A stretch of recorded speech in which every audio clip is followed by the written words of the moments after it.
오늘 그 본문을 중심으로 함께 살펴볼 말씀은 갈라디아서 강의 세 번째 시간으로 다른 복음은 없다라는 제목으로 말씀 나누도록 하겠습니다. 크게 세 가지를 살피려고 합니다. 첫째, 다른 복음은 없나니. 첫 번째, 하나님은 그리스도 예수로 우리를 부르신 분이십니다. 하나님은 그리스도 예수, 그리스도의 은혜로 우리를 부르신 분입니다. 6절에 보면 그리스도의 은혜로 너희를 부르시니를 이같이 속기 떠나. 그러니까 하나님께서 그 갈라디아 교회의 성도들을 부르셨는데 그것은 은혜로 부르셨다, 이렇게 말하고 있죠. 그들을 부르신 분은 하나님이시고 그것은 전적인 하나님의 은혜였다라고 말씀하시는 거죠. 우리의 구원에 있어서 성부 하나님께서 계획을 세우시며 또한 계획하신 대로 우리를 부르셨습니다. 바울은 이처럼 당신의 자녀를 부르시는 분이 삼위일체 되신 주님 가운데 삼위 중에 제일 위격인 성부 하나님이라는 사실을 여러분 강조하십니다. 우리가 구원을 받는 것은 우리의 어떤 선한 행위로 구원받지 않습니다. 우리의 선행으로 구원에 이를 수 없고요. 모든 인간이 죄를 범하였다면 그래서 하나님께 나아갈 수 없었다면 이제 하나님께서 당신의 값없는 그 은혜로 말미암아 우리가 구원에 이르게 되는 길을 여신 것입니다. 성부 하나님께서 친히 하늘 보좌를 버리시고 천한 인간의 모양으로 오셔서 우리의 모든 죄를 담당하시고 십자가에 달리셨습니다. 그리고 우리는 그 보혈의 공로로 말미암아 의롭다함을 얻는 주님의 자녀가 되었습니다. 선행으로 말미암아 그 사랑을 획득할 자가 아무도 없죠. 십자가는 우리를 향한 하나님의 완전한 사랑이요, 사랑의 확증입니다. 우리의 구원이 이렇게 이루어졌어요. 이것은 전적으로 하나님의 역사요, 하나님은 그 은혜로 우리를 부르신 것입니다. 그래서 우리가 할 일은 바로 하나님의 그 자비와 은혜, 긍휼하심을 받아들이고 그 하나님의 긍휼하심에 우리 자신을 내어 맡기는 일이 필요합니다. 그리고 하나님께서 주시는 것을 감사하는 마음으로 우리는 수용하는 것이죠. 적극적으로 받아들이는 이 자세가 우리 가운데 필요해요. 우리가 이것을 받아들이는 것을 참 잘 못하지요. 우리 본성은 뭔가를 이렇게 가지고 가려고 하는, 선행을 가지고 가려고 하는 본성이 있어요. 옛날에 선전 중에 그런 그 텔레비 나오는 광고 중에 이런 광고가 있죠. 나는 공짜가 좋아. 근데 사실 공짜 좋아하는 것 같지만 값없이 주신다는 주님의 은혜를 그냥 받아들이고 나아가는 일 별로 잘 이렇게 하지 못해요. 뭔가 좀 대가를 치르고 받아야 정상인 것처럼, 뭔가 좀 대가를 치러야만 받을 수 있는 자격이 있는 것처럼 이렇게 생각하는 경향이 우리 가운데 얼마나 뿌리가 깊이 있는지 몰라요. 그래서 자꾸 뭔가를 대가를 치르고서야 얻을 수 있다는 인식이 우리 가운데 많이 있죠. 그래서 예수님은 어린아이 같이 천국을 받아들이는 자가 합당하다, 이런 표현을 하고 계세요. 그러니까 오늘 특별히 어린이 주일이잖아요. 어린아이 같이 너희가 돌이켜 천국을 받아들이지 않으면 결단코 천국에 갈 수 없다라는 표현을 하시거든요. 그러니까 누가복음 18장 16절 이하를 보면 어린아이들이 내게 오는 것을 용납하고 금하지 말라, 하나님 나라가 이런 자의 것이니라 라고 말씀하시면서 17절 내가 진실로 너희에게 이르노니 누구든지 하나님 나라를 어린아이와 같이 받아들이지 않는 자는 결단코 천국에 거기 들어가지 못하리라 하시니라. 거기는 천국을 가르칩니다. 어린아이 같이 받아들인다, 천국을. 이게 뭐예요? 리시브, 수용한다는 거예요. 천국을 어린아이처럼 겸손히 수용하는 거예요. 그냥 받아들이는 거예요. 어린아이는 이것저것 이렇게 따지지 않죠. 부모가 주면 그냥 받아들이잖아요. 단순하게 그냥 쉽게 그냥 받아들이는 것, 이런 단순성이 필요하다는 거죠. 내가 뭘 못했는데, 내가 한 게 없는데 뭐 이런 계산 안 한다는 거죠. 그냥 어린아이는 부모가 주면 그냥 받아요. 받을 자격 없어서 나는 못 받겠는데 뭐 이런 의식 안 갖는단 말이에요. 그냥 부모가 주니까 당연히 내가 받을 만하거니 그리고 받는 것이고요. 단순하게 신뢰하죠. 교만에 대해서 우리가 지난주에도 생각해봤죠. 교만과 겸손. 겸손은 뭐예요? 받을 자격이 있어서 받는 게 아니고 하나님이 주시기 때문에 그냥 어린아이처럼 단순하게 수용하고 그냥 단순하게 받아들이는 것, 이게 겸손 아닙니까? 우리가 내놓을 것 없지만 주님이 주셨기 때문에 기꺼이 기쁨으로 우리가 수용하고 받아들이는 것. 그러니까 그러니까 계산적이지 않고 그냥 받아들이는 이 자세가 우리 가운데 참 필요하죠. 교만하면요, 이렇게 제 잘난 맛을 많이 붙들죠. 내놓을 게 많은가, 내가 뭘 가진 게 있는가, 내가 뭐 나타낼 게 있는가, 그리고 그걸 붙들고 가려고 하는 경향이 있는. 근데 어린아이는 사실 이렇게 단순하게 복음을 받아들이고 이해하는 자리로 들어가는 그러한 단순한 신뢰. 어떤 때는 부모님이 좀 왜소하는데 어린아이가 우량아인 아이가 있어요. 그래서 보면 그냥 안고 있는데 이렇게 버거워 보면. 근데도 불구하고 엄마 품에만 안겨 있잖아요. 엄마 품에 척 들러붙어 가지고 다른 사람에게 절대 안 가고, 엄마 품에 있으면 그냥 왜소한데도 불구하고, 보면 옆에서 보면 참 불안한데도 불구하고 그 품에 안겨서 그냥 편히 쉬고 그냥 코 골면서 어떤 데는 자잖아요. 그냥 편안하게 애가 새근새근 잘 자잖아요. 그러니까 그런 모습은 결국 의지하는 거죠. 부모를 철저히 의지하는, 철저하게 부모님을 신뢰하고 의지하는 자리에 가는 이런 모습들. 예. 우리에게 중요한 것이 그거죠. 자신을 위해 무엇을 할 수 있는가 하는 것이 아니고, 하나님께서 이미 이루어 놓으신 것을, 우리를 위해 이루어 놓으신 것을 받아들이는 믿음이 우리 가운데 아주 중요하지요. 주님께서 이루어 놓으신 것을 받아들이고 단순하게 은혜로 부르신 하나님을 신뢰하는 믿음, 이런 자유로운 은혜의 복음을 통해 하나님은 사람들을 부르십니다. 예.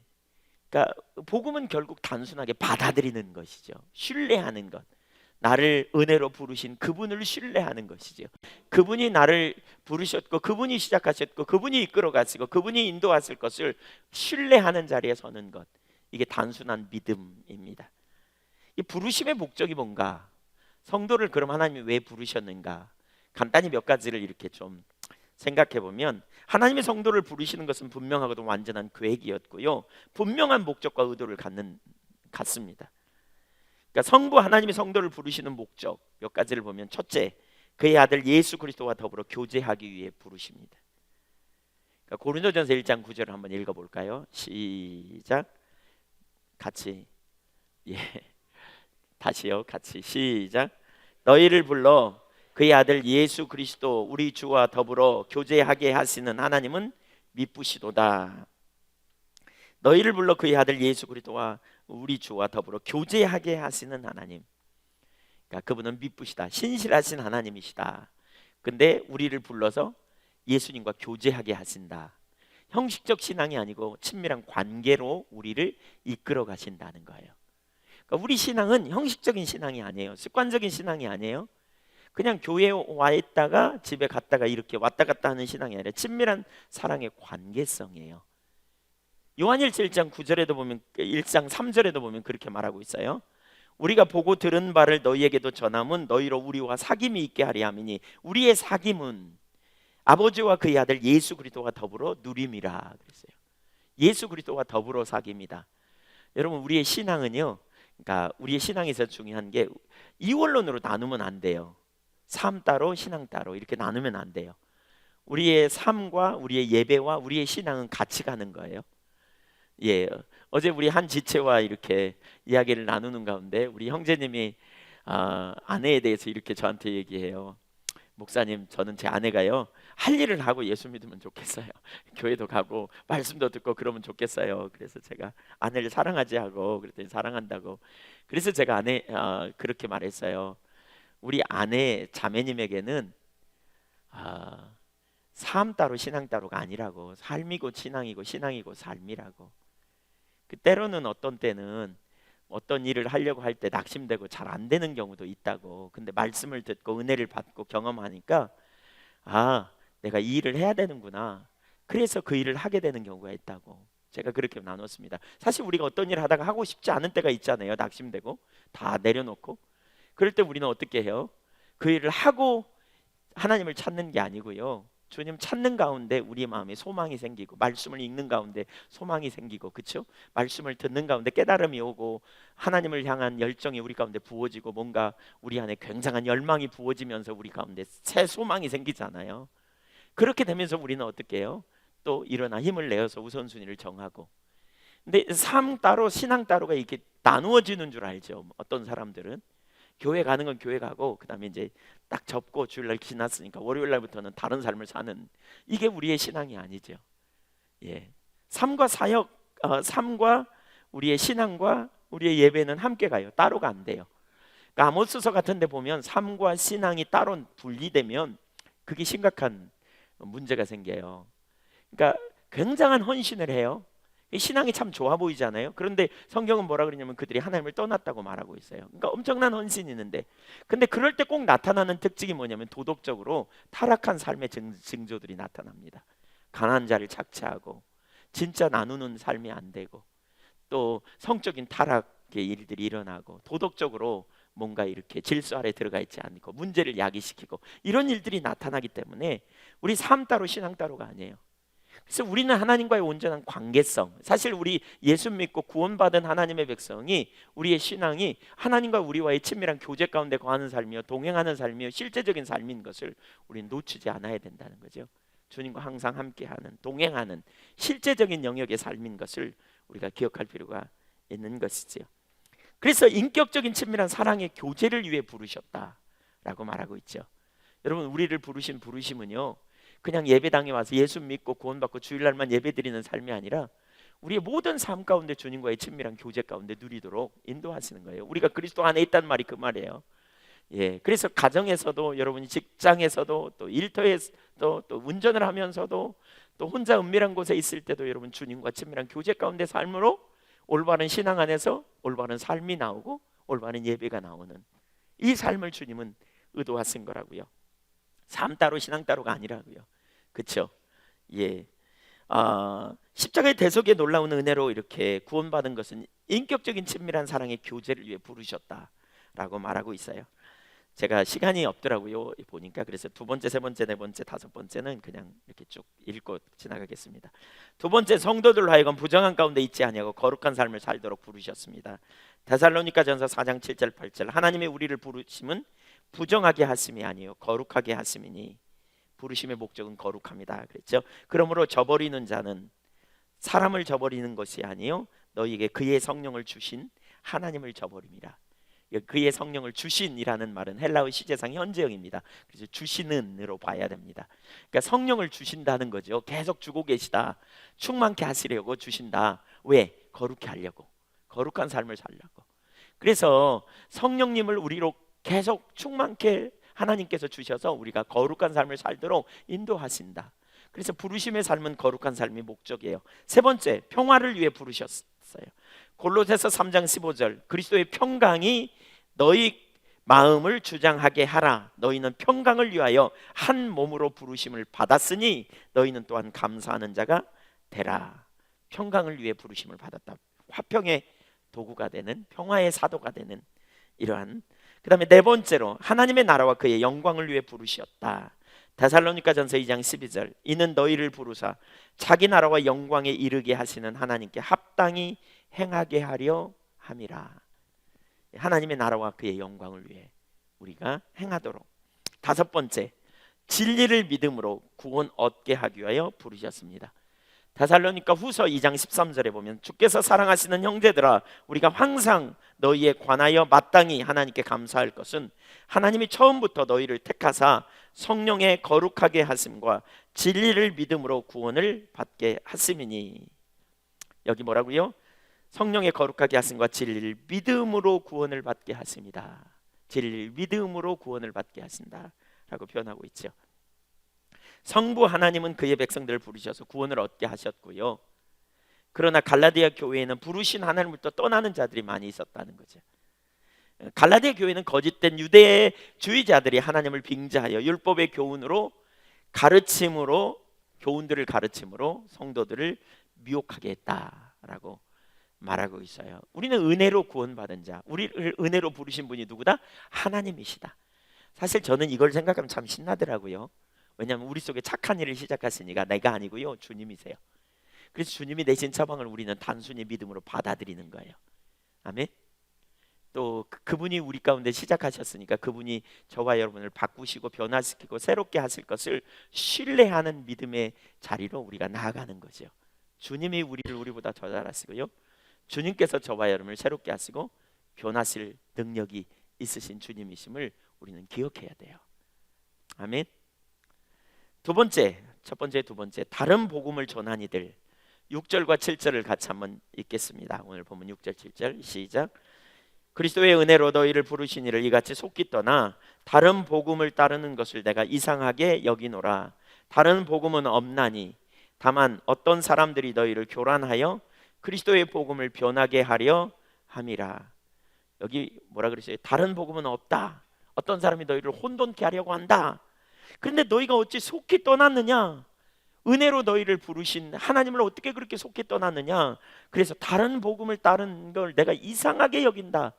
이 헬라어 시제를 원어를 보면요, 내가 이상하게 여기노라, 이게 제일 먼저 나와요. 너무 이상하다는 거예요. 어떻게 너희가 은혜로 부르신 이를 그렇게 속히 떠났는지 이상하다. 왜 그렇게 속히 떠날까요? 두 가지 이유를 우리가 살펴볼 수 있는데요, 그 중에 하나는 항상 복음 전파를 가로막는 이가 있어요. 누굽니까? 사단입니다. 원수마귀가 복음을 가로막습니다. 고린도후서 4장 3절 4절. 만일 우리의 복음이 가리웠으면 망하는 자들에게 가려진 것이라. 그 중에 이 세상의 신이 믿지 않는 자들의 마음을 혼미하게 하여 그리스도의 영광의 복음의 광채가 비치지 못하게 함이니 그리스도는 하나님의 형상이니라. 원수 마귀가 복음의 광채를 비치지 못하게 막아버린다는 거예요. 그래서 알아듣지 못하게 하는 거죠. 그래서 많은 사람들이 복음을 전해도요, 잘 못 알아듣는 이유는 원수 마귀가 복음을 받아들이지 못하도록 가로막고 나서기 때문이라는 거예요. 자꾸 회방해요. 절대로 못 알아듣게. 그래서 무너뜨리고 흔들고 혼돈케 하는 그런 일을 원수 마귀가 한다는 거예요. 예, 복음을 이해하지 못하고 깨닫지 못하고 받아들이지 못하도록, 알아듣지 못하도록 가로막는 일, 그것이 원수의 역사라는 거죠. 사실 여러분, 그 참 복음에는 생명이 있고 자유함이 있고 영생이 있거든요. 그래서 원수 마귀는 사람들이 복음 안에서 진리로 자유케 되는 걸 아주 싫어해요. 그래서 어떻게든지 가로막으려고 별짓을 다 하는, 이게 원수 마귀의 전략이에요. 그래서 복음을 왜곡시키고 사람들을 교란시키는 일이죠. 어떤 분들은 그런 생각을, 그런 표현을 해요. 사실 오늘날 그 이단들이 하는 일이, 수없이 많은 이단들이 일어나는 게 그거거든요. 복음을 왜곡시키거든요. 그래서 가리워버려요. 진리를 못 듣도록, 혼돈케 하도록, 자꾸 미혹케 하는, 그것이 원수의 전략이고 그것이 혼돈케 하는 원수의 영향력이에요. 그래서 진리 가운데 서지 못하도록 왜곡시키고 문제를 야기시키고 혼돈케 하고, 이런 자리로 자꾸 몰고 가는 것이 원수 마귀의 전략이에요. 어떤 분들은 그래요. 나는 이단 가서 공부 좀 해볼까? 뭐가 저들의 문제인가? 이런 사람이 있어요. 여러분, 이단에게 가서 공부하면요, 넘어갈 가능성이 되게 높아요. 그래서 초대교회 어떤 분은요, 초대교회 교부 중에 한 분은 이단이 자기가 목욕하는 목욕탕에 들어오니까요, 뻘거벗고 튀어나갔대요. 한 지붕 안에도 있지 말라고. 왜 이단의 그 서설에 쉽게 넘어가냐면 미혹하는 영이 있어서 그래요. 미혹을 하기 때문에 그래요. 영적인 미혹해 하는 영이 있어요. 그래서 넘어가요. 혼돈케 돼요. 여러분, 그런 경험 해보신 적 없으세요? 어떤 사람에 대해서 부정적인 얘기를 주변에서 자꾸 하는 걸 들으면 자기도 모르게 그 사람에 대해서 부정적인 관점이 딱 씌워지잖아요. 어떤 말이 거짓말이라고 알면서도 불구하고 듣고 또 듣고 또 듣고, 그러면 진리인 것처럼, 마치 그게 실제인 것처럼 그렇게 믿어져 버리잖아요. 그렇게 받아져 버리잖아요. 뭐가 문제예요? 왜 그런 일이 있어요? 예, 왜곡돼서 그래요. 진리를 이해하지 못하기 때문에 그래요. 미혹돼서 이게 안 보입니다. 근데 사실 우리가 부정적인 말을 하는 것도 마찬가지예요. 부정적인 말을 여러분 주변에서 자꾸 하고 불신의 말을 자꾸 하잖아요. 누가 자꾸 왜곡된 말을 하잖아요. 예, 부정적인 말을 툭툭 던지잖아요. 그 영향력이 있습니다. 오이코스 같은 데 모여가지고도 부정적인 말하고 이렇게 자꾸 불신의 말을 하면요, 괜히 옆에 앉아있으면 자기도 짜증나고 그냥 불신이 막 올라와요. 여러분, 그런 경험 안 해보셨어요? 그래서 자기도 모르게 그냥 그런 말을 툭툭 던져요. 예, 그러다 보면 그런 관점이 이렇게 씌워집니다. 그래서 이런 부분에 대해 철저히 경계를 하고요, 경각심을 가지고 이렇게 선을 긋고 이렇게 분별력을 가지고 살 필요가 있습니다. 예, 그렇지 않으면 이렇게 능력이 있지 않습니다. 그렇지 않으면 승리하지 못합니다.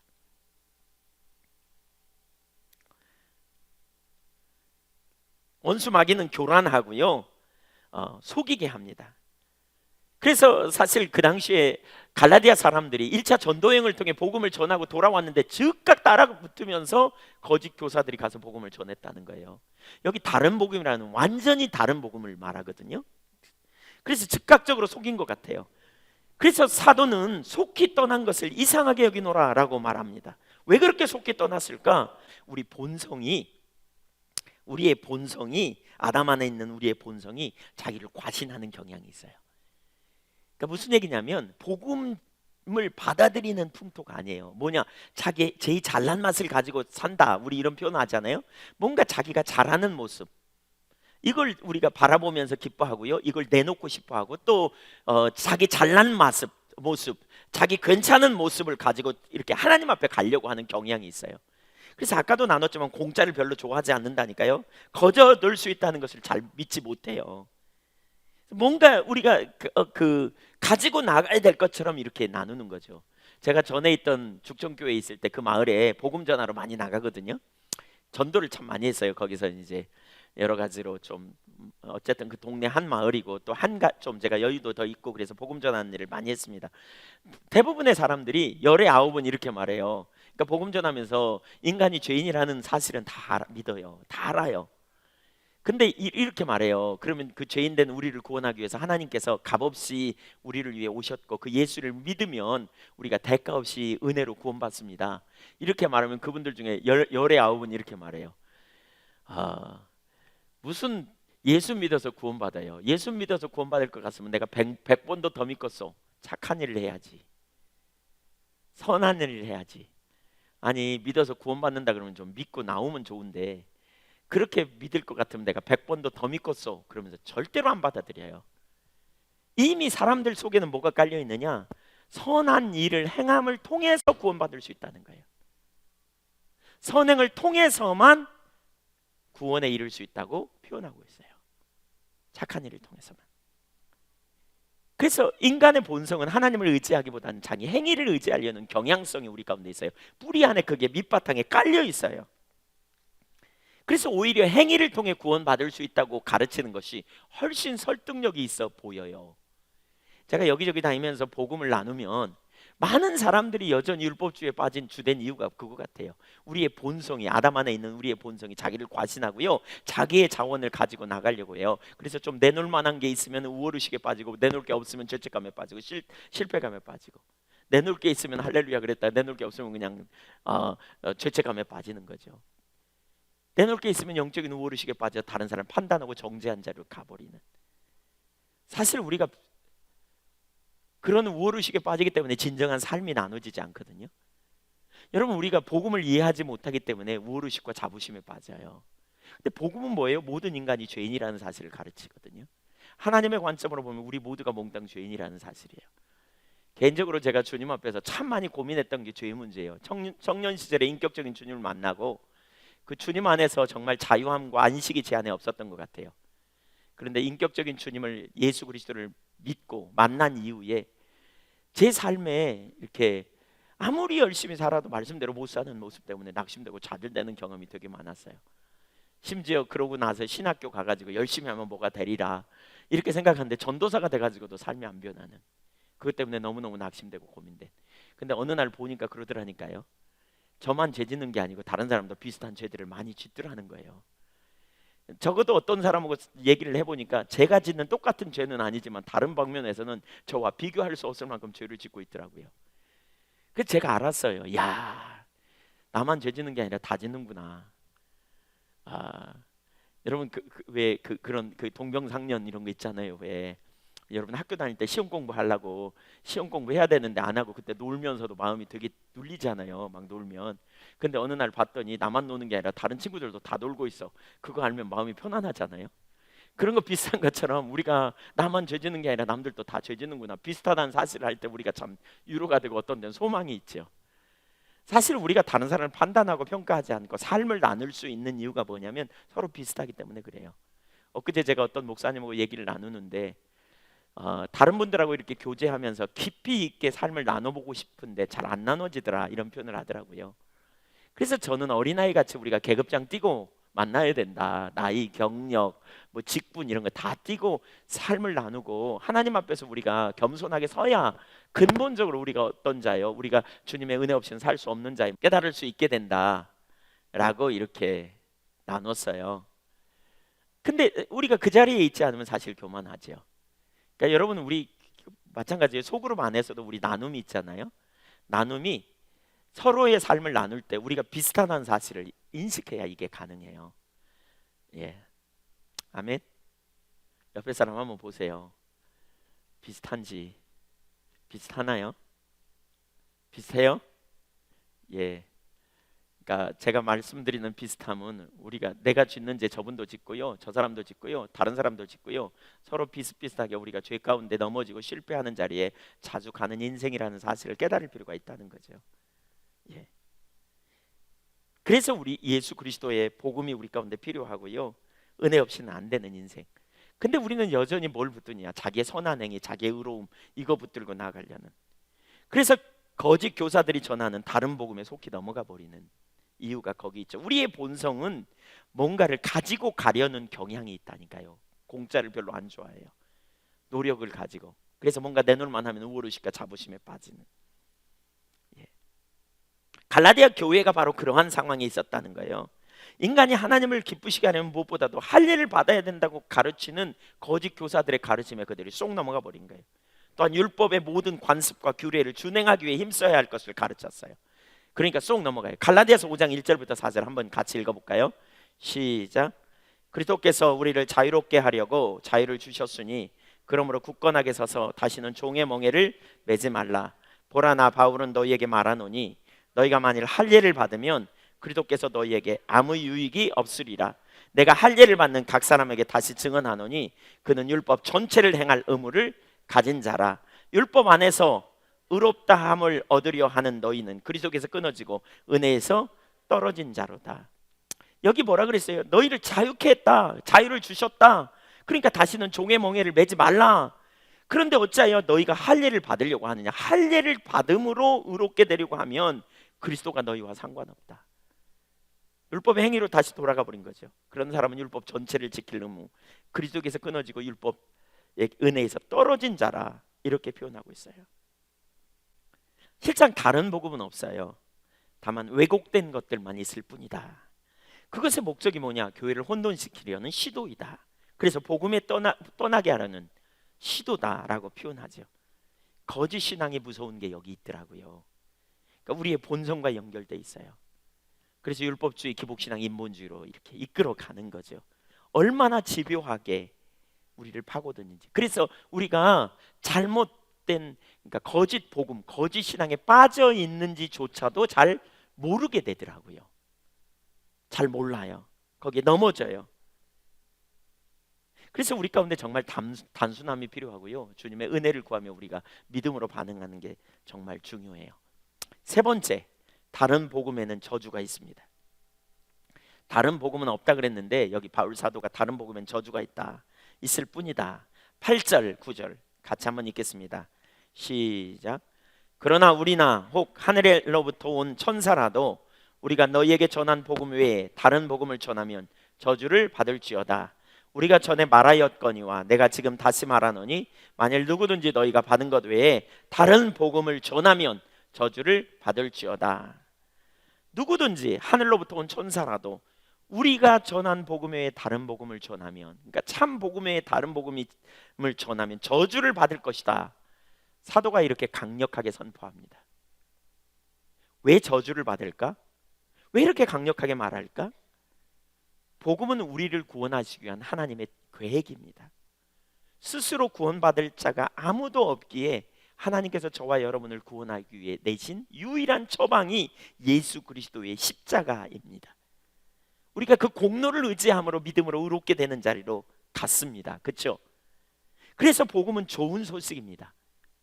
그런데 그 복음이 변질되어 버린다면 그것이 얼마나 심각한 문제인가. 하나님의 뜻이 성취되지 못하는 일이니까요. 하나님의 뜻이 성취되는 게 뭐예요? 우리가 은혜로 구원받는 놀라운 승리의 삶을 누리기 원하시는데 하나님의 뜻을 이루신 예수님의 십자가를 헛되게 하는 일이기 때문에 거짓 복음은 매우 심각한 일이라는 거죠. 하나님의 크신 은혜를 끊어버리는 행위.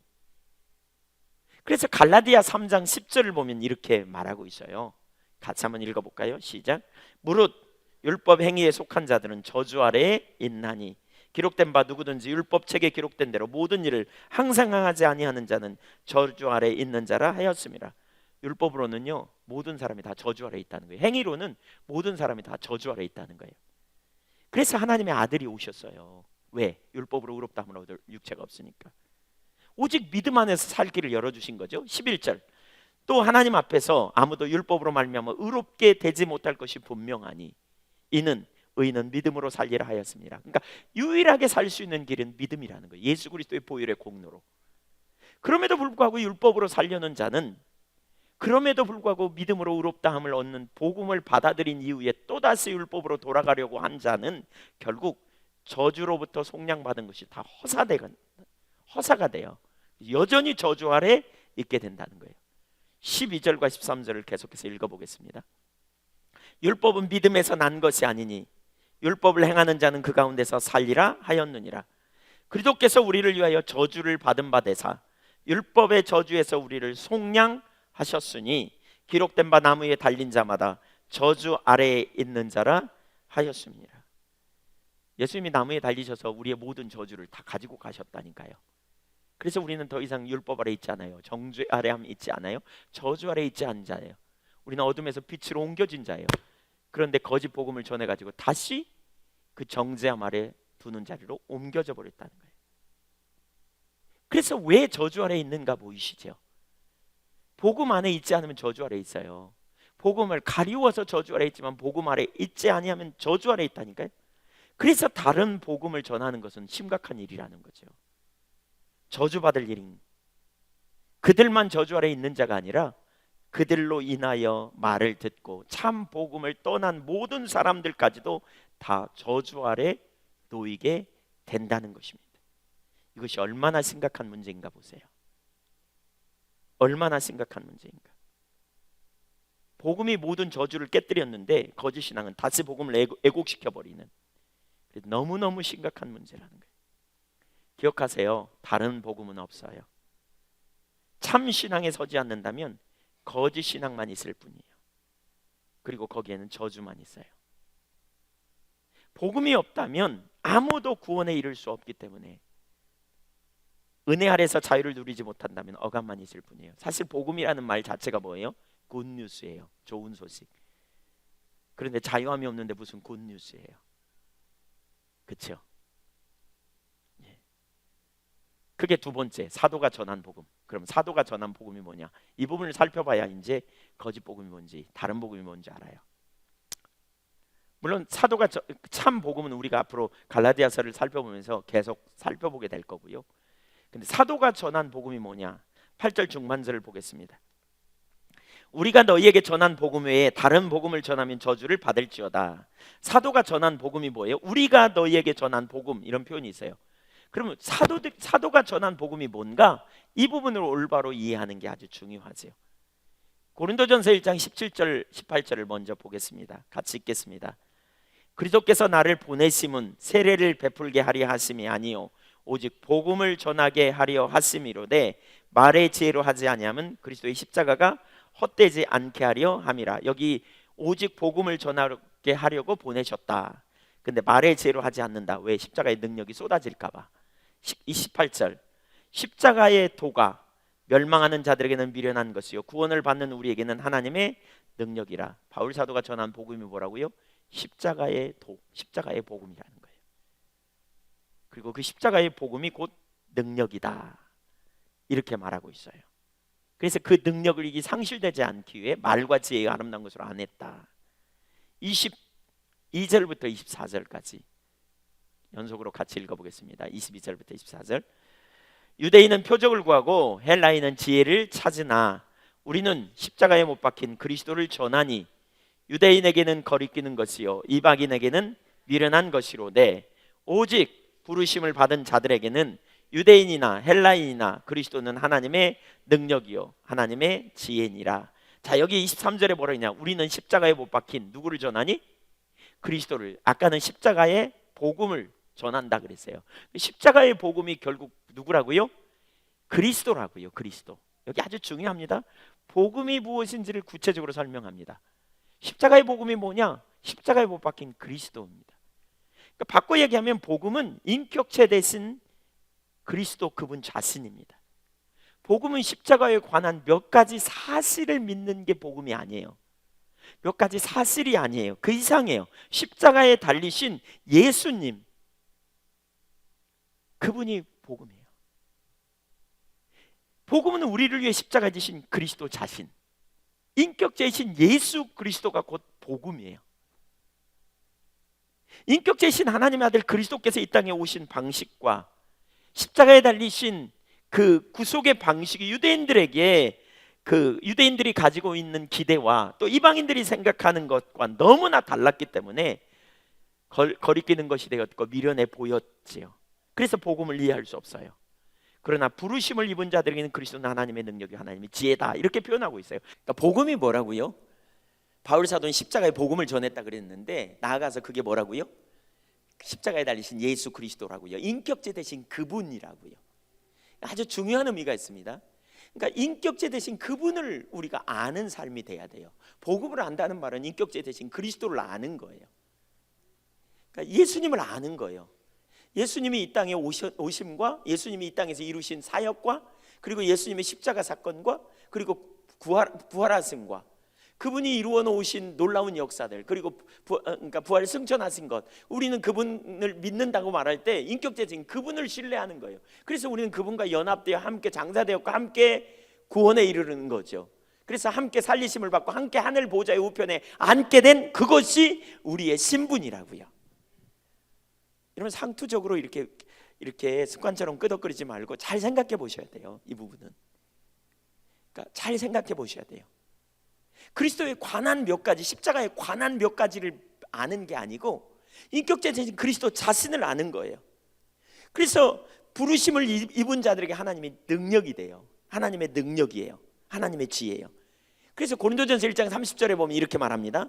너희는 하나님으로부터 와서 그리스도 예수 안에 있고 예수는 하나님으로부터 나와서 우리에게 지혜와 의로움과 거룩함과 구원함이 되셨으니 누가요? 예수님이 우리의 지혜요, 예수님이 우리의 거룩함이요, 예수님이 우리의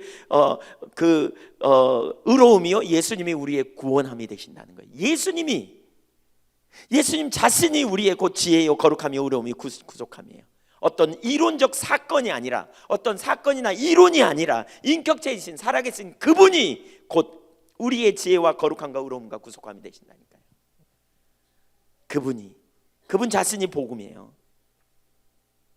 그래서 바울 사도는요 십자가에 달린 주님을 알기를 원해요. 십자가에 못 박히신 인격체이신 그리스도를 알기를 원해요. 고린도전서 2장 1절 2절을 같이 읽겠습니다. 시작. 형제들아 내가 너희에게 나아가 하나님의 증거를 전할 때에 말과 지혜의 아름다운 것으로 아니하였나니. 바울 사도의 관심은 지금 고린도 교회에 복음을 전할 때 전하려고 하는데 말과 지혜로 안 했다, 아름다운 것으로 안 했다 이렇게 말해요. 그러니까 그럼 뭘로 했느냐? 문맥상 2절을 잘 읽어보세요. 2절 시작. 내가 너희 중에서 예수 그리스도와 그의 십자가에 못 박힌 것 외에는 아무것도 알지 아니하기로 작정하였음이라. 문맥상은 어떻게 읽어야 되냐면 내가 너희 가운데 말의 지혜로 전하지 않기로 작정했다 이렇게 말했으니까 2절에는 뭐라고 말해야 되냐면 내가 예수 그리스도와 십자가에 못 박힌 것 외에는 전하지 아니하기로 작정했다 이렇게 나와야 돼요. 근데 여기서 뭐라고 했어요? 전하지 아니하기로 작정했다는 게 아니라 알지 아니하기로 작정했다 이렇게 표현하고 있어요. 왜 그럴까요? 문맥적으로는 보면 그렇게 말해야 너무 옳다니까요. 내가 예수님을 전하기로 했다, 십자가만을 전하기로 했다 이렇게 말해야 옳아요. 말과 지혜가 아름다운 것을 안고 십자가에 달리신 예수님을 전하기로 했다 이렇게 말해야 옳아요. 근데 바울 사도가 전하기로 했다 이게 아니고 알지 아니하기로 작정했다 그랬어요. 그 말은 뭐냐? 십자가에 달리신 예수 그리스도를 본인이 먼저 알아야, 그리고 그 본인이 성령의 조명으로 아는 인격체 대신 그분을 알고 전할 때 그 능력이 강력하기 때문에 말과 지혜의 인간의 가르친 사람의 가르친 지식이 아니라 성령의 조명으로 인격체 대신 살아계신 그분이 누구인지 예수님이 어떤 분인지를 알고 그 예수님을 알므로 전할 때 강력한 능력이 있다는 거예요. 여기 2절에서 예수 그리스도와 그의 십자가에 못 박힌 것이라는 표현이 있는데요, 영어 다른 번역들 많은 번역을 보면 또 실제 그렇게 번역할 수도 있고요, 예수 그리스도와 십자가에 못 박히신 그분 외에는 이런 표현이 있습니다. 이렇게 표현할 수 있습니다. 그러니까 바울 사도의 유일한 관심은 누구를 알기를? 예수님 알기를. 예수님 알기를 원했어요. 여러분, 우리가 복음을 전하도 능력이 없는 이유가 여기 있어요. 우리가 복음을 안다고 하지만 능력이 없는 이유가 여기 있어요. 그분을 아는 만큼 우리 삶에 강력한 능력이 있어요. 예를 들면 그분을 아는 것이 우리 가운데 강력한 능력인 그러한 예를 우리가 볼 수 있는데, 예를 들면 히브리서 4장 14절 예를 보면 너희가 믿는 도리를 굳게 잡을지어다 이렇게 말하면서 대제사장이신 예수 그리스도에 대해서 말하거든요. 그가 친히 화목제물이 되셔서 자신이 산 제물이 되셔서 하나님과 우리 사이를 열어놓으셨다. 그게 이제 우리가 붙잡아야 될 믿는 도리잖아요. 예수 그리스도 십자가. 그러면서 15절에 뭐라 그러냐, 이렇게 말하죠. 그는 우리의 약함을 동정하지 아니하는 자가 아니다 그랬어요. 양자부정, 그러니까 두 번 더블로 부정하죠. 이것은 강한 긍정을 말하거든요. 그는 우리의 연약함을 반드시 동정하는 분이다, 이런 말이에요. 누구? 그분이 누구냐? 예수 그리스도예요. 예수님이 우리의 연약함을 동정하는 분이에요. 왜요? 그분은 우리의 연약함을 다 하셔서 십자가에 우리 대신 못 박혀 달려 죽으신 분이세요. 그분이 대제사장이라니까요. 그분이 하나님과 우리 사이를 열어놓으신 보배롭고 산 길이 되셨어요. 특별히 이 땅에 오셔서 그분은 우리의 모든 연약함을 친히 채우하신 분이에요. 시험을 받으셨을 때 죄는 없는 분. 그러면서 16절에 이렇게 말하고 있어요. 그러므로 긍휼하심을 얻고 때를 따라 돕는 은혜를 얻기 위해 은혜의 보좌 앞에 담대히 나아가라. 뭘 보면서요? 예수님을 바라보면서. 사실 여러분, 예수님을 우리가 의지할 때, 그분을 알 때, 우리가 그분에게 우리의 손을 도와달라고 내어 밀면 주님이 반드시 우리를 잡아서 거기서 일으켜 세우신다는 거예요. 갈라디아서 2장 20절에 그 믿음에 관한 삶이 그 믿음이에요. 내가 그리스도와 함께 십자가에 못 박혔나니 이제는 내가 산 것이 아니요 내 안에 누가 산? 그리스도께서 사신 것이라. 내가 믿을 것은 누구예요? 그리스도예요. 이제 내가 육체 가운데 사는 것은 나를 사랑하사 나를 위하여 자기 몸을 버리신 하나님의 아들 예수 그리스도, 그분을 믿는 믿음이라는 거예요. 우리가 예수님을 알아야 믿을 수 있다니까요. 인격제 대신 그분을 믿는 것이 우리의 복음이에요. 복음은 그리스도를 믿는 거예요. 인격제 대신 그분을 개인적으로 알고 그분을 신뢰하는 것, 그분을 의지하는 것. 나의 구원을 위해서만이 아니고요, 그렇죠? 나의 모든 죄를 해결하는 것만이 아니고요, 그분은 우리 인생의 주인이요, 그분이 우리의 모든 삶 가운데 필요한 은혜를 부어주시고 때를 따라 돕는 은혜 가운데 우리를 이끌어 가시는 능력의 하나님이십니다.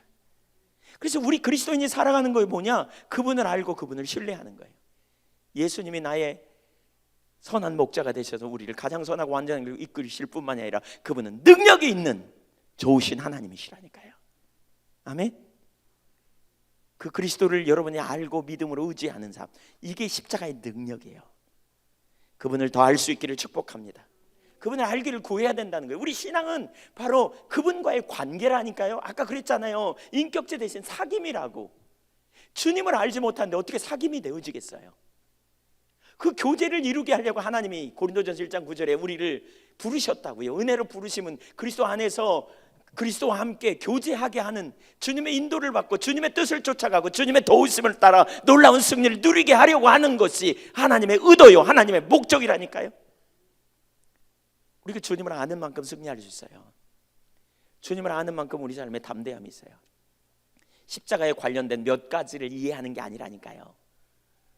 인격적인 주님 자신을 아는 것. 골로새서 1장 27절 28절 한번 보겠습니다. 골로새서 1장 27절 28절.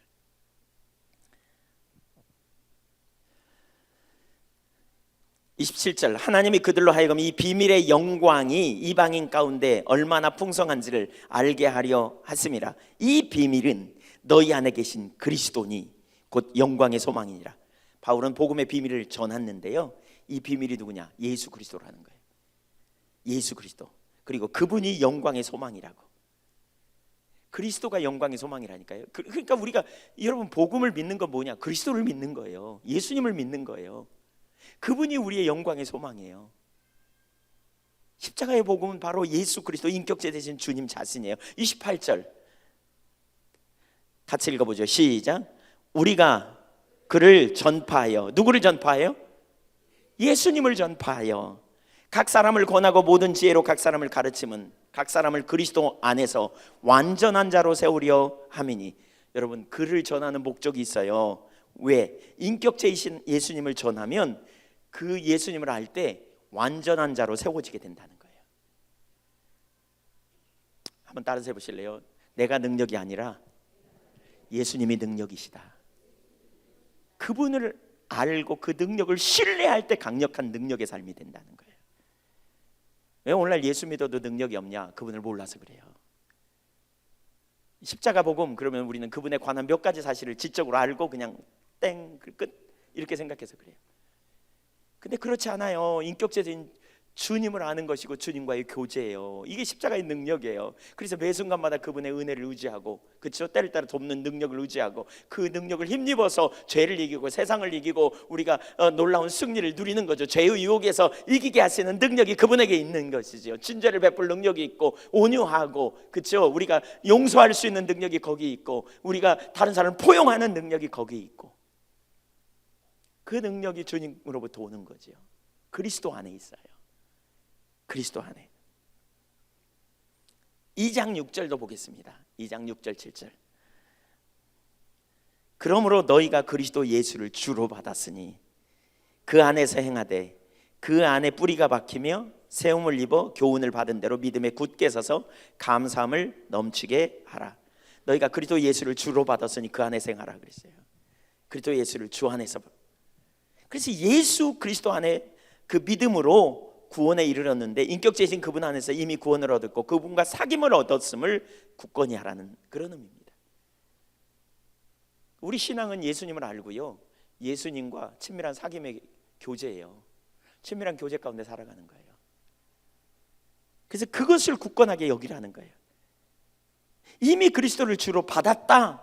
그래서 그 안에서 행하라. 이 복음 안에서 행하라. 너희가 그리스도를 신뢰해라. 그리스도를 의지하라. 너희가 날마다 넘어졌다 할지라도 거기서 너희를 정결케 하시는 그분을 다시 붙들고 일어서라. 그 안에서 너희가 행하라. 마귀가 정죄하는 정죄감에 더 이상 눌리지 말라. 너희가 그리스도를 의지하여 매번 일어서라. 그분이 능력이다 라고 표현하는 것이죠. 다시 행위로 돌아가지 말라. 다시 초등학문으로 돌아가지 말라. 이런 경고를 하는 거예요. 8절, 2장 8절 보겠습니다. 같이 읽어보죠. 여기 위에 올라오죠. 시작. 누가 철학과 헛된 속임수로 너희를 사로잡을까 주의하라. 이것은 사람의 전통과 세상의 초등학문을 따르며 그리스도를 따름이 아니니라. 우리는 누구를 따라야 되는데? 그리스도를 따라야 되는데, 세상의 초등학문, 세상의 헛된 철학과 속임수를 따르지 말라. 초등학문을 따르지 말라 이렇게 말하고 있어요. 사람의 전통으로부터 나오는 세상의 원리, 그리스도를 쫓는 것이 아닌 철학과 헛된 속임수. 뭘 두고 철학과 헛된 속임수라고 말하는가? 그러면 여기 너희가 철학과 헛된 속임수 따르지 말라, 그리스도를 따르라 이렇게 말하는데, 뭘 두고 철학과 헛된 속임수라고 말하느냐면 2장 16절 17절을 보면 알 수 있습니다. 16절 17절 시작. 그러므로 먹고 마시는 것과 절기나 초하루나 안식일을 이유로 누구든지 너희를 비판하지 못하게 하라. 이것들은 장래일의 그림자이나 몸은 그리스도의 것이니라. 여기 먹고 마시는 것, 절기나 안식일을 위하여 누구든지 너희를 판단하지 못하게 하라, 비판하지 못하게 하라 이렇게 말하고 있어요. 먹고 마시는 게 뭐예요? 먹고 마시는 문제는 그 당시에 그 고기를 잡으면 다 이방 신전에다 갖다 바치고 왔어요. 일단 한번 바치고 오는. 저런데 우리 그 동남아 같은 데 가면 정말 그런 불교 이런 게 막 성하거든요. 막 어떤 때는 그런 게 지저분하잖아요. 막 이렇게 막 음식 차려놓고, 예, 중국 식당 같은데 그런데 가면, 동남아에 가면 그냥 이렇게 밥 먹는, 아니 돈 받는 위에다가 돈신 섬기는 돈신, 거기다 막 뭐 차려놓고 막 휘황찬란하게 생긴 사람. 우리나라도 여기 좀 어디죠? 어느 음식점 가니까 어느 뷔페 식당, 저 상무에 있는 어느 뷔페 식당, 상당히 큰 이름난 거기를 한번 갔더니 그 뷔페 식당 가운데다도 그걸 차려놨더라고요. 여러분은 잘 못 보는, 눈에 안 띄도록 이렇게 차려놨더라고요. 그 다음부터는 그 식당 다시는 가고 싶지 않던데 저는. 예, 그런 걸 차려놔요. 이렇게 차려놔요. 근데 식당마다 없는 데가 없어요. 그런 것처럼 그 당시에 이렇게 이방의 신전이 많이 있으니까 고기를 잡으면 일단 가서 한번 신상에다 갖다 바치고 오는 거예요. 그러니까 이제 그리스도인들이 이거 먹어야 되냐 말아야 되냐 이런 문제 가지고 많이 그런 거죠. 그러니까 어떤 사람들은 먹어도 괜찮아, 뭐 믿는 사람들에게 갈등이 있는 거죠. 먹는 사람들은 먹지 않는 사람들 향해 믿음이 없다고 그렇게 판단하고요. 또 먹는 사람들을 바라보면서 먹지 않는 사람들은 저것들은 잘못됐다, 저것들은 탐심이 있어서 먹는다, 어떻게 하나님의 율법을 범하느냐, 뭐 이런 식으로 판단하는. 그러니까 무엇이 올바른 신앙적인 것이냐라고 논쟁한 걸 말아요. 모든 절기, 월삭, 그러니까 월삭은 월 초에 드리는 제사였거든요. 안식일, 그 같은 것들을 의지하는 것을 말하는 거죠. 그걸 의지하는 것, 그것들을 가지고 그리스도를 신뢰하는 믿음을 대체해버리는 것을 철학과 헛된 속임수라고 말하고 있어요. 그러면서 그것은 사람의 전통을 따르는 것이다, 이렇게 말하는 거죠. 그러니까 전통을 따르는 헛된 것이다, 잘못된 것이다. 이 모든 것은 장래일의 그림자이다. 몸은 그리스도다. 무슨 얘기예요? 어떤 의식을 지킴으로 말하면 의식 잘 지켰다고 자기들은 할 일을 다 했다고 생각하는 거예요. 사실 의식에는 본질이 있어야 된다 그랬어요. 본질이 뭐예요? 하나님을 알고 사랑하는 거예요. 그러니까 주님이 우리를 구원하신 것은 그리스도와의 관계성으로 우리를 이끄시고 친밀한 교제 안에 있는 삶과 사역과 신앙이 함께 가야 된다는 거죠. 삶과 우리의 신앙과 예배가 함께 가야 된다 그랬잖아요. 근데 형식적인 신앙으로 전락시키는 거죠. 그러면서 뭐냐, 우리는 열심히 했으니까, 우리는 이렇게 잘했으니까 우리는 잘 가고 있다, 의식으로 본질을 대체하는 자리에 있는, 예수님을 알고 사랑하는 것이 곧 신앙의 본질인데, 그래서 뭐라 그랬어요? 몸은 그리스도요, 나머지는 그림자다, 이렇게 말하고 있는데 그들은 그림자를 붙들고 있었다는 거죠.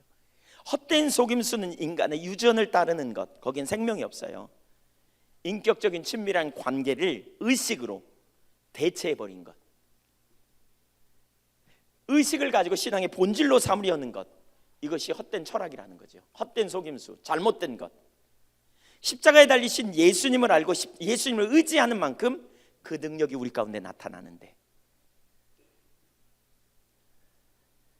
그 예수님의 능력, 그 지혜, 그 주님을 알기 원하고 친밀한 교제 가운데 있기 원하는 것이 너무너무 소중한데 그걸 뭘로 대체했다고요? 의식으로 대체했다고요. 그러니까 예배당에 왔다 가면 되는 것처럼. 그러니까 삶 따로 신앙 따로죠. 그러니까 예배당에 와서 예배 드리고 그냥 주중에는 그냥 하나님 없이 살고, 그다음에 예배 와서 또 예배 드리고 그냥 가고, 이게 아니라니까요. 주님이 우리를 부르시면 우리의 모든 삶 가운데 주님이 주님과 친밀한 교제 가운데 있기를 원하시는 거예요. 우리가 차 속에서도, 길거리 행할 때에도, 우리 삶에서도, 직장에서도, 가정에서도 주님 안에 거하는 친밀한 교제 가운데 사는 삶. 근데 형식적인 신앙으로 전락시킨 참 신앙은, 십자가의 복음은 우리가 십자가에 달리신 예수님을 알고 예수님을 의지하는 만큼 그 능력이 우리 가운데 나타나게 돼 있어요. 고린도전서 1장 9절에 아까 살폈지만 더불어 교제하게 하시는 하나님. 그런데 그것이 아니라 전통적으로 내려오는 종교적 의무를 다하려는 마음으로 예배당에 와 있다면 그것이 바로 헛된 속임수라니까요. 우리가 습관처럼 예배당에 와 있다면 그것이 헛된 속임수예요. 어떤 자세를 가지고 나아가느냐가 되게 중요해요. 우리가 하나님 앞에 하나님을 알고 하나님을 사랑하는, 예수님을 알고 예수님을 사랑하기 원하는, 그게 신앙의 본질이라니까요. 의식으로 본질을 대체하는 것, 이게 헛된 속임수요, 이게 철학이라는 거예요. 8절 9절을 다시 보면 그렇게 말하죠. 누가 철학과 헛된 속임수로 너희를 사로잡을까 주의하라. 이것은 사람의 전통과 세상의 초등학문을 따르는 것이다, 그리스도를 따르는 게 아니다. 그러면서 9절, 그 안에는, 그리스도 안에는 신성의 모든 충만이 육체로 거하신다. 그리스도 안에는, 예수님 안에는 신성의 모든 충만이 있다니까요. 그 예수님 안에는 하나님의 능력으로 충만케 돼요. 그래서 우리가 예수님을 알 때 능력이 있는 거죠. 그리스도를 의지할 때 정말 능력을 경험하는 거죠. 그 능력 있는 삶을 우리가 사는 거죠. 그래서 그리스도를 알고 그리스도를 의지하는 것이 우리 삶의 강력한 능력이라니까요. 이게 복음이에요. 여러분, 그 그리스도를 알게 되기를 축복합니다. 그래서 뭐죠? 복음은 이례적이 아니에요. 그냥 예수 믿고 구원받아서 그게 시작이지요. 그게 끝이 아니라니까요. 주님과의 관계 안에서 계속 자라가야 돼요. 우리의 신앙은. 골로새서 2장 20절, 그 다음에 골로새서 2장 20절도 보겠습니다. 너희가 세상의 초등 학문에서 그리스도와 함께 죽었거든 어째 세상에 사는 것과 같이 규례에 순종하느냐. 그러니까 너희가 세상에서 그리스도와 함께 죽었거든, 문자적으로 말하면 외부적으로 순종하는 것이 우리 신앙인 것처럼 생각하는 것이 초등 학문인데 거기서부터 너희는 돌아섰다 이미. 왜? 너희가 그리스도를 믿음으로 은혜로 구원받은 자다. 너희가 죄인이고 너희 행위와 규례로 구원받을 수 없기에 그 아들 예수 그리스도를 믿음으로 말미암아 너희는 구원받은 자 아니냐. 거기서 너희가 돌아섰다. 근데 그렇게 구원받고 그렇게 예수님을 믿다가 왜 다시 행위로 초등학문으로 옛날 율법을 지키는 자리로 다시 돌아가 버리냐? 이렇게 지금 강력하게 말하는 거죠. 갈라디아서 교회가 정확히 그랬어요. 갈라디아서 4장 8절 이하를 보면 이렇게 말하고 있어요. 그러나 너희가 그때에는 하나님을 알지 못하여 본질상 하나님의 아닌 자들에게 종노릇 하였더니. 하나님을 알지 못해서. 4장 9절이 아주 중요합니다. 읽어볼까요? 시작. 이제는 너희가 하나님을 알 뿐 아니라 하나님이 아신 바 되었거늘 어찌하여 다시 약하고 천박한 초등학문으로 돌아가서 다시 그들에게 종노릇 하려 하느냐. 너희가 하나님을 알고 하나님도 너희를 알지 않냐. 친밀한 교제가 되어졌지 않냐. 근데 왜 다시 천박한 초등학문으로 갔냐 이 말이에요. 여러분 기억하세요. 그리스도가 우리의 죄의 문제를 해결하신 분은 그리스도세요. 예수님이 저와 여러분을 살리시고요, 예수님이 저와 여러분을 새롭게 하세요. 아멘. 그분이 우리를 새롭게 하세요. 죄책감에 있는 우리를 그분이 매번 우리를 새롭게 해주세요. 그분의 능력 안에서 매번 우리를 자유케 하시고요, 실패하는 우리를 다시 일으키시고 우리에게 새 힘을 부어주시고 능력으로 간섭하시고, 그분이, 이게 복음의 능력이에요. 그리스도를 아는 만큼 우리 삶에 강력한 능력이 있어요. 그리스도를 의지하니까요, 그리스도를 신뢰하니까요, 그리스도가 이룬 일을 우리가 받아들임으로 말미암아 우리가 그리스도와 연합해서, 내가 잘해서가 아니라 주님이 내가 그리스도와 함께 세례를 받음으로 말미암아 그리스도와 연합해서 그분과 함께 죽었고 그분과 함께 다시 살고 그분과 함께 영원한 생명을 누리는 삶으로 주님이 우리를 그렇게 이끌어 가신다고요. 저와 여러분을 보세요. 우리 안에 해답이 있는지, 여러분 안에 해답이 있는지 보세요. 여러분 안에 능력이 있는지 보세요. 그리스도가 우리 안에 내주하시고 우리를 이끌어 가시고 우리가 그 능력을, 그분을 믿는 믿음 안에서 날로 날로 겉사람은 후패하지만 속사람은 새로워지는 능력 있는 삶이 그분 안에서 이루어지는 것, 이게 바로 복음의 능력이라니까요. 그런데 어째서 다시 돌아가 버리냐는 거예요. 4장 10절 너희가 날과 달과 절기와 해를 삼가 지키니. 갈라디아 교회도 똑같은 상황으로 돌아가 버렸어요. 이게 갈라디아 교회만의 문제가 아니고요, 골로새 교회만 문제가 아니고요, 고린도 교회, 에베소 교회, 여러 상황, 데살로니가 교회, 여러 교회들이 동일한 상황으로 돌아가 버렸어요. 어쩜 그렇게 거짓 신앙이 팽배된지. 그래서 바울 사도는 내가 너희를 위하여 수고한 것이 헛될까 두려워한다. 너희에게 전한 복음이 무력화될까 두려워한다 라고 말하고 있어요. 어떤 것을 의식적으로 먹고 안 먹는 것이 본질이 아니에요. 우리 신앙은 그분을 아는 것이고 그분을 신뢰하는 것이고 그분께 순종하는 것이 십자가의 복음이에요. 그분과 친밀한 교제 안에 거하는 것이 십자가의 복음이에요. 아멘. 인격체된 주님을 의지하는 거예요. 내가 예수님을 믿는 거예요. 내 삶에 이룬 모든 일을 믿을 뿐만이 아니라 예수님이 내 삶에 이룰 일을 내가 신뢰하고 가는 것. 골로새서 2장 21절부터 23절까지 좀 더 보겠습니다. 곧 붙잡지도 말고 맛보지도 말고 만지지도 말라 하는 것이니 뭘요? 철학과 헛된 속임수, 이걸 말하는 거죠. 이 모든 것은 한때 쓰이고는 없어지리라. 사람의 명령과 가르침을 따르느냐? 이런 것들은 자의적 숭배와 겸손과 몸을 괴롭게 하는 데는 지혜 있는 모양이나 오직 육체에 따르는 것을 금하는 데는 조금도 유익이 없느니라. 이것들은 붙들지도 만지지도 말아야 한다. 사람의 명령과 가르침에 불과하다. 이런 것들은 자의적 숭배에 불과합니다. 종교적 모양은 매우 열정을 가진 것 같아 보이지만 자의적인 겸손이라는 거예요. 진정한 겸손이 아니에요. 그래서 조금도 유익이 없다 이렇게 말하는 거죠. 몸을 괴롭히는 것에 불과하다라고 말하고 있어요. 모양은 지혜 있는 것 같으나 이런 신앙에서는 절대로 세상을 이길 능력이 없어요. 일정한 규례와 규칙을 잘 지키는 것이 우리의 신앙이 아니라니까요. 물론 하나님은 규례와 규칙을 통해서 하나님을 만나도록 우리에게 허락하셨어요. 그래서 규례와 규칙도 중요해요. 그러나 거기에 본질이 있어야 돼요. 본질이 있어야 돼요. 그리고 본질인 그리스도요, 그분을 알고 그분을 사랑하는 자리에 서는 거예요. 십자가의 복음은 그분에 관한 몇 가지 사실을 믿는 게 아니에요. 그 이상이에요. 인격적인 그분을 알고 그분을 우리가 존재를 다해 사랑하는 자리로, 또 신뢰한 자리로 가는 거예요. 예수님을 알 때 주님 안에서 자라요. 외부적인 복종으로는 육신을 이길 능력이 없어요. 진정한 능력은 주님 안에 있다니까요. 주님이 곧 생명이에요. 주님이 능력이에요. 빌립보 교회만 해도 정확히 똑같은 걸 말해요. 빌립보서 3장에 보면 정확히 같은 걸 말합니다. 그 당시에 사람들이 육체를 자랑했어요. 바울 사도가 그렇게 말해요. 너희가 자랑할 것이 있다면 나는 더 그렇다. 그러면서 빌립보서 3장 5절 6절에 표현하죠. 그러면서 6, 7절에 보면 뭐라 그러냐면, 그러나 내가 전에 유익하던 것, 과거에 유익했어요. 복음을 알기 전에는 육체를 의지하는 게 굉장히 유익했어. 그러나 복음 안에서 이 모든 것을 손해로 여긴다. 그리고 배설물로 여긴다.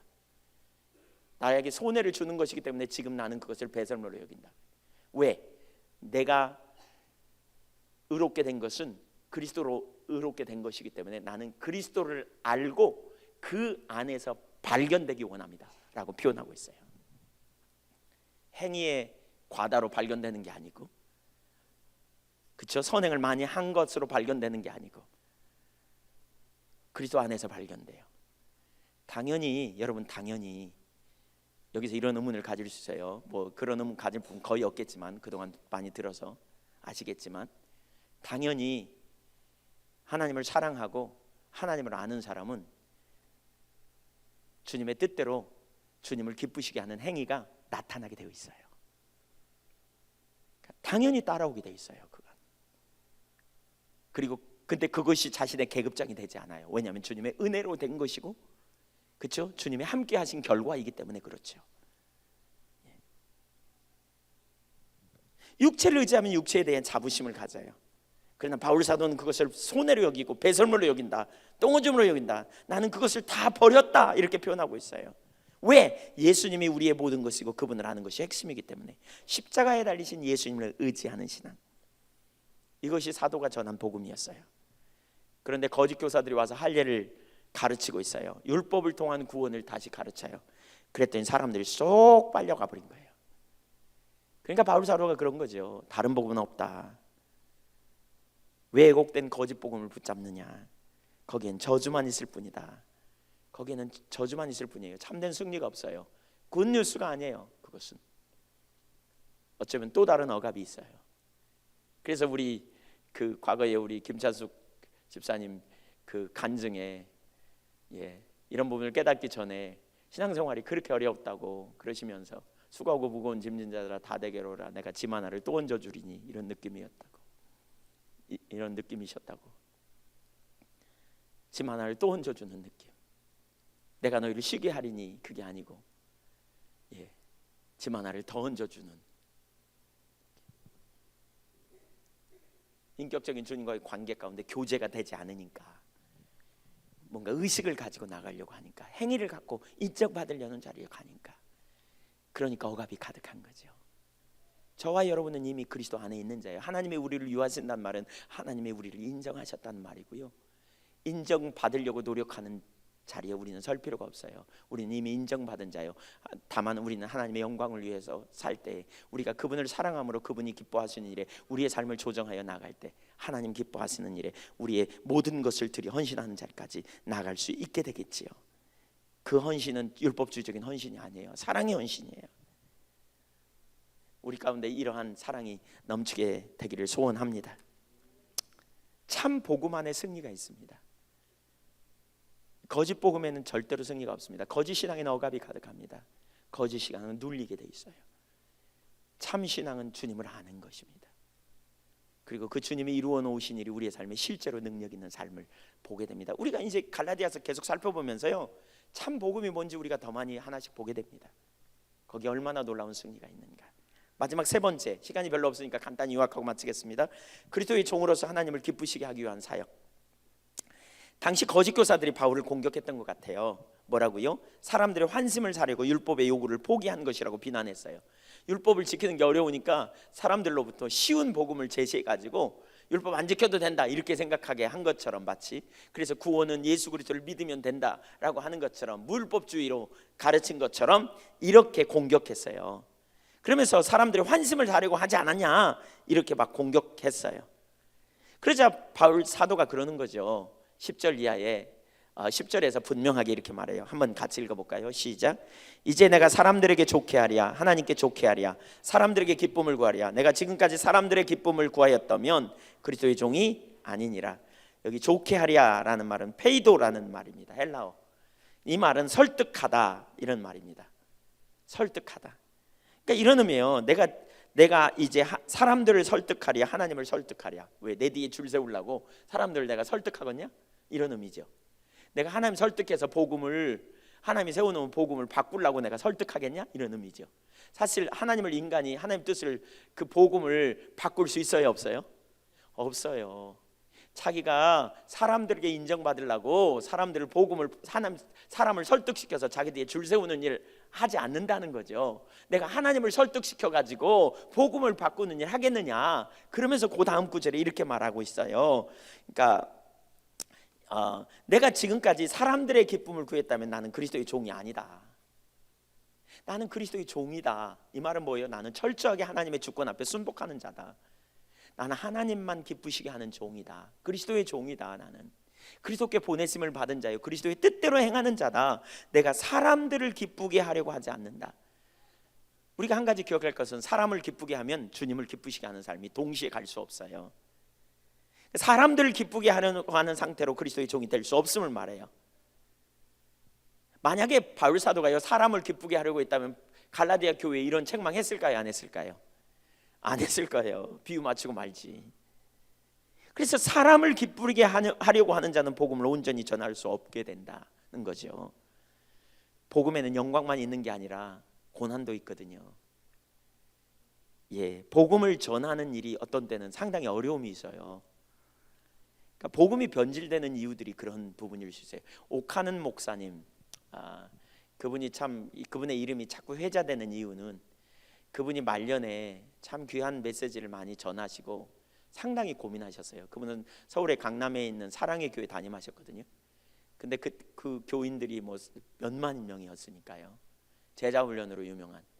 근데 그분은 70세에 은퇴하지 않고 65세에 은퇴했어요. 그러니까 미국의 엘리 고렌 같은 분도 그렇게 표현했더라고요. 내가 나눌 게 없어서가 아니라 내가 다른 사람의 길을 열어주기 위해서 내가 은퇴하는 것이 옳을 것 같다. 그리고 65세에 자원 은퇴한. 근데 이분도 사실 존경받는데 65세에 은퇴하셨죠. 그리고는 그분이 그 다음에 교회를 위해 기도하기 시작했던 분 같아요. 교회를 되게 많이 교회에 대해 근심하고 염려하고 그러면서 그분이 쓴 글에 왜 교회 이렇게 무너지다니 여주봉 목사님 많이 가끔 인용하잖아요. 그런 글도 있고요. 근데 이제 제가 최근에 어떤 분이 보내준 글을 이렇게 읽었는데 그분이 어게인 1907 그래서 1907년 평양 대붕운동 100주년 되는 해에 잠실 운동장에서 잠실인지 상암인지 큰 운동 경기장에서 회개 집회를 했거든요. 근데 이분이 설교를 했어요. 근데 이분이 설교 준비를 굉장히 오랫동안 하면서 회개해요. 주제가 뭐냐면 회개예요, 회개. 근데 그러면서 이분이 그런 거예요. 그 회개한 내용이 이거예요. 이게 참 와닿더라고요. 그러면서 이러는 거예요. 내가 사람들에게 복음을 올바르게 전하지 않은 것을 회개한다는 거예요. 복음을 그대로 전하지 않았다는 거예요. 그러면서 한 예를 드는 게 그런 거예요. 당신이 사는 지역에 부자들이 많아. 부자들에게 삶을 나누고 가난한 자들을 돕고 사치하지 말라고. 유명한 메이커나 좋은 옷 이런 데 막 투자하고 이런 짓 하지 말라고. 이런 일 하지 말라고. 그러면서 이렇게 했다는 거죠. 그러니까 검소하게 살라. 예를 들면 이런 부분의 설교를 거의 못했다는 거예요.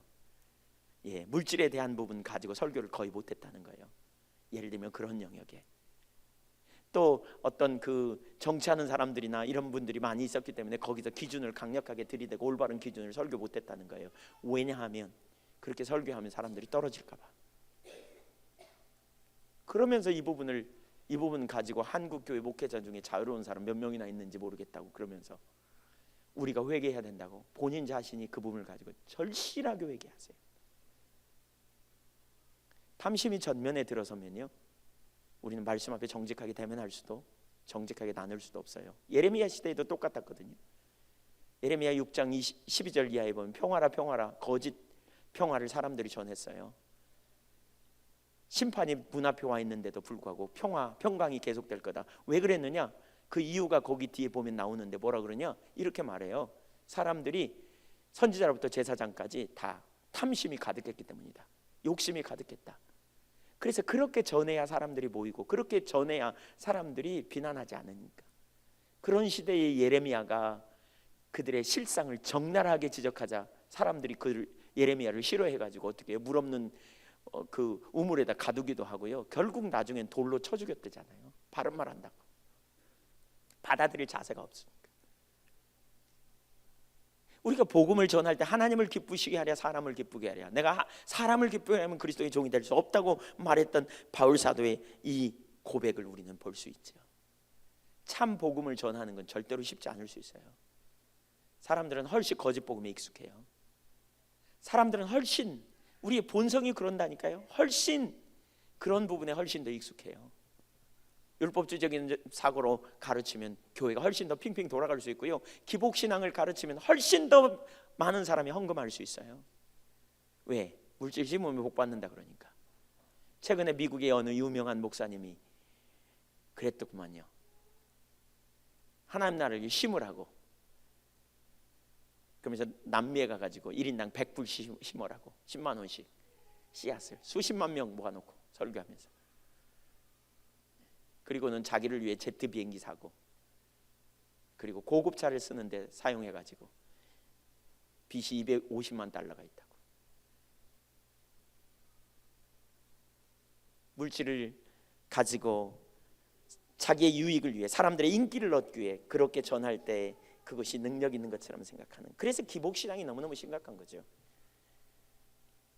하나님을 기쁘시게 하기 위해 하나님을 경외하는 자리에 설 때 우리의 삶에 능력이 있는, 거기에 진정한 능력과 승리가 있죠. 우리 삶에 참 복음 안에 진정한 능력이 있어요. 하나님을 기쁘시게 하는 삶, 거기에 능력이 있다고요. 저는 이 시대에 우리 예향교회를 살펴보고 우리 자신의 신앙을 살펴보되 보며 무엇보다 다른 복음이 우리 가운데 있지 않은지를 우리가 정직하게 대면해 보아야 되겠습니다. 우리가 올바른 신앙의 기초 위에 있는지, 우리가 그리스도를 의지하는지, 그리스도를 알고 신앙의 본질에 서서 우리가 하나님과 친밀한 교제 가운데 있기를 원하고 인격체 되신 주님과의 교제 가운데 사귐 가운데 우리가 서는지 우리 자신을 살펴보고, 우리가 주님의 은혜로 우리를 부르시면 바로 그 자리에 있기 원하는데 우리는 그 친밀한 사귐을 형식적인 신앙으로 전락시켜서, 습관적인 신앙으로 전락시켜서 전통을 잘 지키면 되는 것으로 인격체를 이론으로 대체하는 자리에 전락시키고 있지 않은지 우리 자신을 정직하게 살펴보면서 우리가 그리스도를 알기를 구하고 그리스도를 의지함으로 그리스도 안에서 참된 생명과 능력을 누리는 믿음의 종들이 되기를 간절히 소원합니다. 우리 자신이 먼저 하나님을 기쁘시게 하는 삶의 자리에 서기를 결단하시자고요. 다른 복음은 없습니다. 다른 복음에는 저주만 있을 뿐입니다. 기복신앙, 율법주의, 인본주의에는 저주만 있을 뿐입니다. 하나님의 생명이 거칩니다. 거기에는 능력이 없습니다. 지성적인 것으로 우리는 만족하지 않아야 합니다. 우리의 신앙은 인격적인 주님과의 관계입니다. 주님을 알기를 추구해야 합니다. 여러분, 우리가 머리로 알고 새로운 지식이 여러분에게 깨달아졌다 할지라도 그것이 실제가 되지 않으면 우리 삶에 능력이 없음을 기억하고 우리는 인격적인 주님을 알기 원하고 주님과의 친밀한 교제 가운데 우리의 삶에 정말 복음 안에 그러한 능력을 누리고 경험하는 그러한 믿음의 종들이 되기를 간절히 소원합니다. 다른 복음은 없습니다. 다른 복음에는 저주만 있을 뿐입니다. 인격적인 주님과의 친밀한 교제 가운데서 주님을 의지하는 능력 있는 삶이 저와 여러분 가운데 넘치기를 소원합니다. 기도하겠습니다.